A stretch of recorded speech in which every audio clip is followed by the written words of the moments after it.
খুব সহজেই করে নিতে পারবেন এই চিতই পিঠাগুলো। আমি খুব সহজ করে দেখাবো।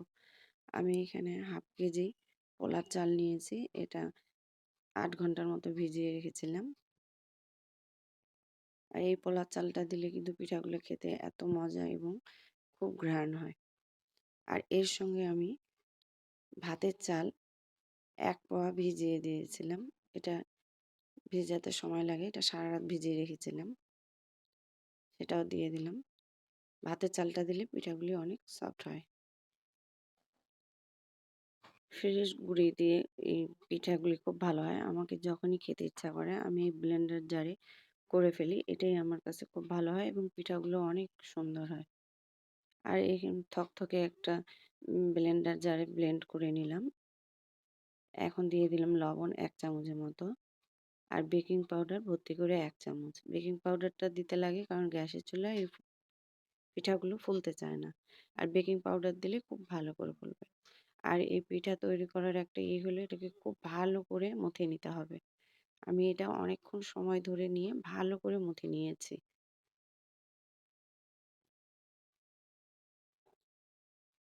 আর এখানে অবশ্যই কুসুম গরম পানি ব্যবহার করতে হবে। আমি ব্লেন্ডারের সময়ও কুসুম গরম পানি দিয়েছি। অনেকক্ষণ ধরে এইভাবে ভালো করে ফেটিয়ে নিয়েছি। দেখতেই পাচ্ছেন গলাটা কত সাদা এবং সুন্দর স্মুথ হয়েছে।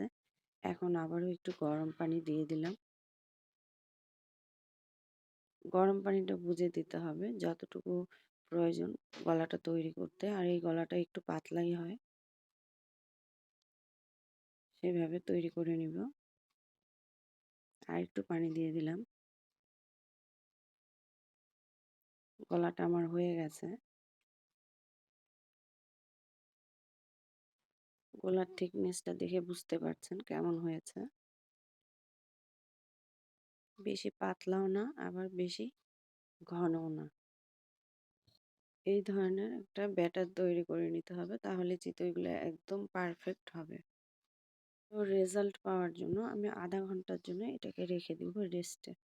আধা ঘন্টা পরে চলে এলাম পিঠা তৈরি করতে। আর আমি এই খাঁচাটি নিয়েছি।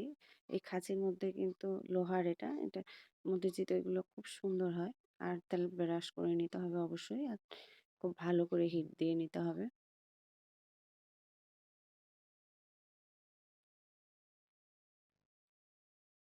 আবার টিস্যু দিয়ে তেলটা মুছে দিচ্ছি।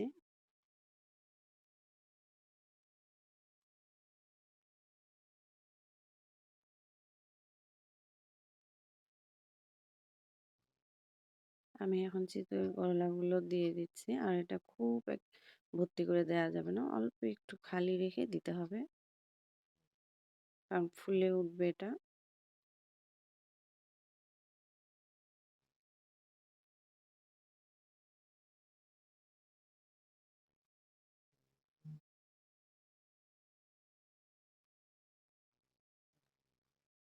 আমার গ্যাসের ফ্লেমটা এখন মিডিয়ামে রয়েছে। আর ঢাকনা দিয়ে ঢেকে দিলাম। দেখতেই পাচ্ছেন ভিউয়ার্স কত সুন্দর ফুলেছে পিঠাগুলো। আর খুব সহজেই তেল ব্রাশ করেছিলাম বলে খুব সহজেই উঠে আসছে।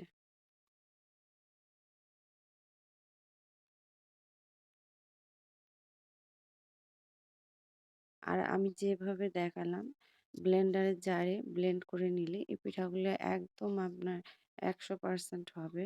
না হওয়ার কোনোই সম্ভাবনা নেই। আবারও দিয়ে দিলাম।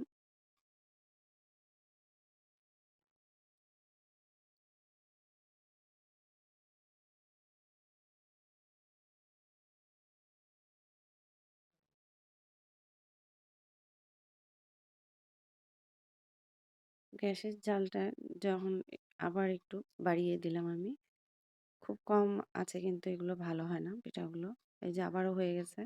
আর আপনার ব্যাটারটা যদি চিতই ব্যাটারটা যদি ভালো হয় তাহলে খুব সহজেই কিন্তু পিঠাগুলো ফুলে এবং হয়। পিছনটাও দেখতে পাচ্ছেন কতটা মচমচে এবং ফুলেছে।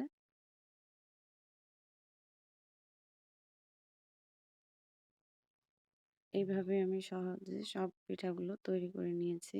আর এই চিতই পিঠাটা আমি পরিবেশন করেছিলাম শুটকির ভর্তা, ধনিয়ার পাতার ভর্তা আর গরুর মাংস দিয়ে। আপনারা আপনাদের পছন্দ মতো ভর্তা দিয়ে পরিবেশন করবেন। হ্যালো ভিউয়ার্স, দেখেই বুঝতে পারছেন পিঠাগুলি কত সুন্দর ফুলেছে এবং পারফেক্ট হয়েছে। আপনারাও এভাবে তৈরি করে নিবেন আশা করছি। আজকে এখানেই শেষ করলাম। আল্লাহ হাফেজ।